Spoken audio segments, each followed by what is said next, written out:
用占星术揭开事物的神秘面纱。大家好，这里是心想谈世界。你有没有过这种感觉？手机屏幕亮起，通讯录里明明躺着几百个好友，可当你想要找人说话时，却发现自己根本不敢发送消息。发朋友圈时权衡再三，先想好要扮演什么样的角色，收到评论时先推演对方的潜台词，生怕暴露生活中的狼狈。很多人被人情绑架，被比较裹挟，在熟人的聚光灯下，活得越来越像一个精疲力竭的演员。于是越来越多人开始逃离，开始渴望一种消失的自由，想要躲进陌生人的树洞里寻找喘息。表面看这像是一种个人选择，但实际上它正在成为这个时代发生的一场集体迁徙。今天这期节目，我们从星象角度分析为什么这股能量正在重塑全球社交逻辑，带我们走向一个告别人情包袱，拥抱轻松链接的新时代。2026年春节前后，宁找搭子不串亲戚，过年社交降级等话题在社交平台引发热议。不知道什么时候，中国开始出现了断亲断友潮，而国外同样也出现了一种叫无接触的文化。一篇发布在 Relevant 杂志的文章声称，一项针对2000名成年人的最新调查发现， 60% 的美国 Z 世代受访者在过去1年与一位朋友或者家人断绝了联系，而放眼到整个年龄层，这个比例大约有1/3。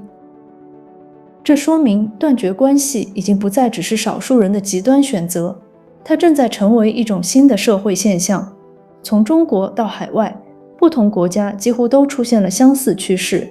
它已经演变成了一场全球性的社交转型。我们也看到一个社会现象，朋友圈越来越沉寂，取而代之的是小红书、评论区这类陌生人文化的崛起。随手一个赞，看似微不足道，却可能成为2个陌生人之间真实的共鸣。为什么很多人会更愿意对陌生人倾诉呢？因为陌生关系提供了一种匿名安全感。在熟人面前，人们害怕被审视、被比较，需要维持自己的社会形象，也要照顾彼此的情绪。但在陌生人的社群里，没有人知道你的收入、背景，你生活中实际的样子。于是，很多人可以更自由地表达自己。与此同时，一种新的社交模式也正在兴起，那就是搭子文化。从饭搭子、旅游搭子到学习，还有运动搭子，越来越多人开始选择一种介于陌生人与朋友之间的轻关系。它不要求长期绑定，也不需要承担传统关系中的责任，只是在某个阶段因为共同目标而短暂连接，在需求结束后自然退场。而且我们会发现，科技的发展进一步改变了人与人的连接方式。比如，人工智能正在成为很多人的私人心理树洞。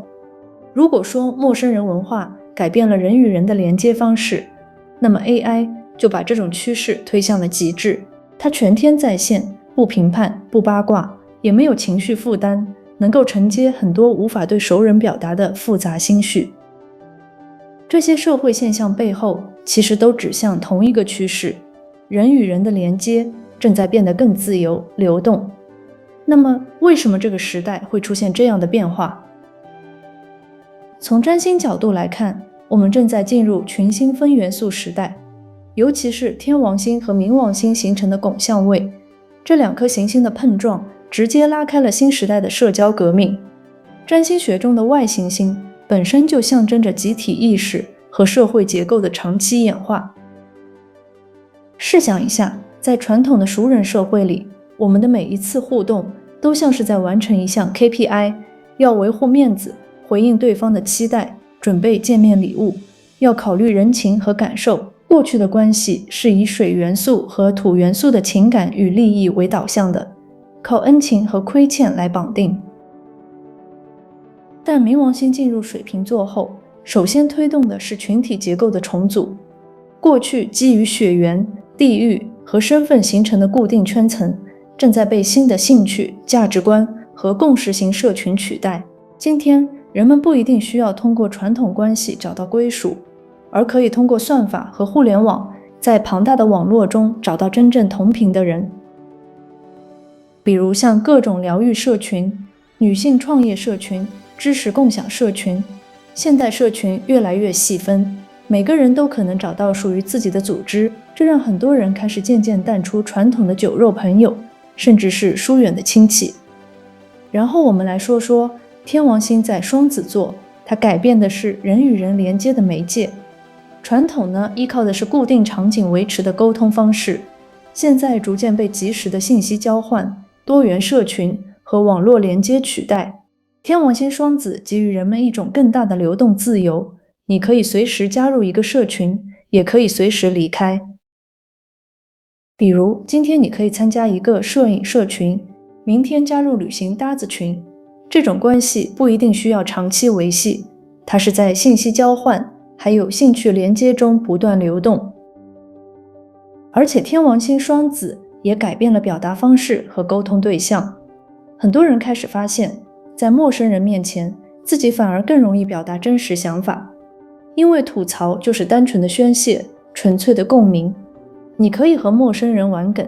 因为不需要经营长期人设，反而没有传统关系中的压力。这种冥王星与天王星的结合，共同推动了一种新的社交逻辑，人与人的关系不再主要依赖过去的人情绑定，而更多建立在自由选择和价值认同之上。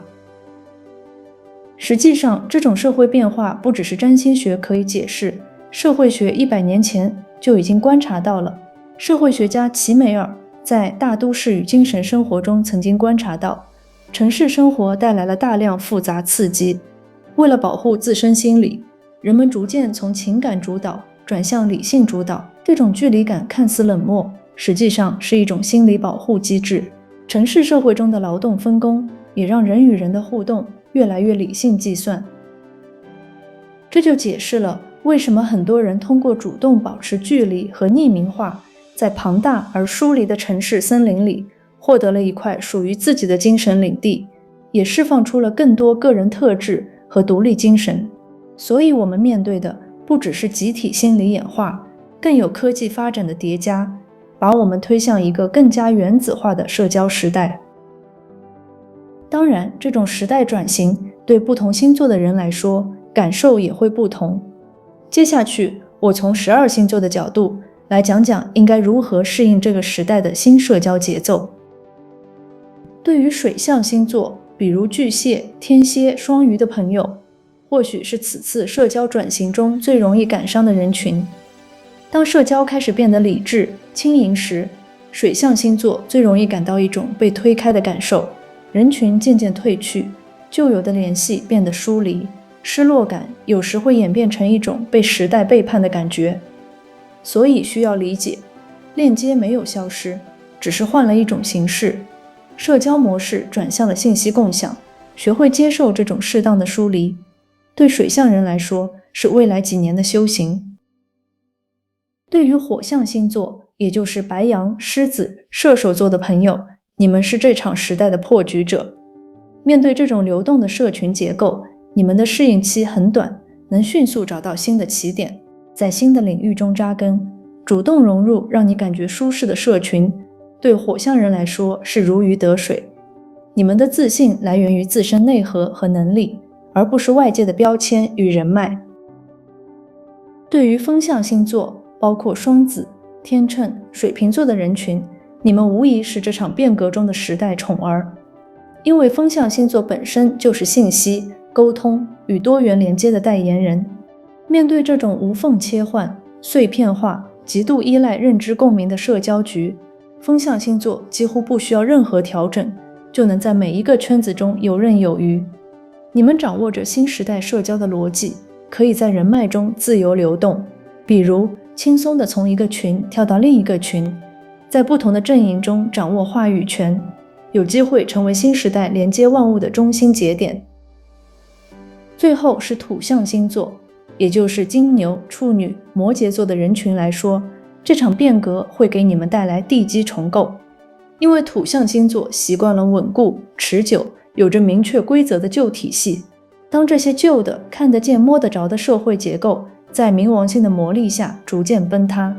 土象人会感到一种前所未有的无措感。但这仅仅是表面，如果你深入观察，会发现这种崩塌恰恰是土象人把个人特质商业化的良机，因为你们拥有把虚无缥缈的共识转化为现实资源的能力。通过建立高度专业、壁垒明确、互利共赢的商业化网络，将兴趣变成价值。社交模式的演变是时代发展的必然产物。未来人们不会完全回到过去的熟人社会，也不会彻底失去连接。在科技和算法的推动下，会进入一个更加自由流动的新社群时代。人类一直没有停止寻找连接，只是在不断改变连接的方式。好啦，本期内容就到这里。如果你觉得有帮助，可以点赞、订阅。我们下期再见。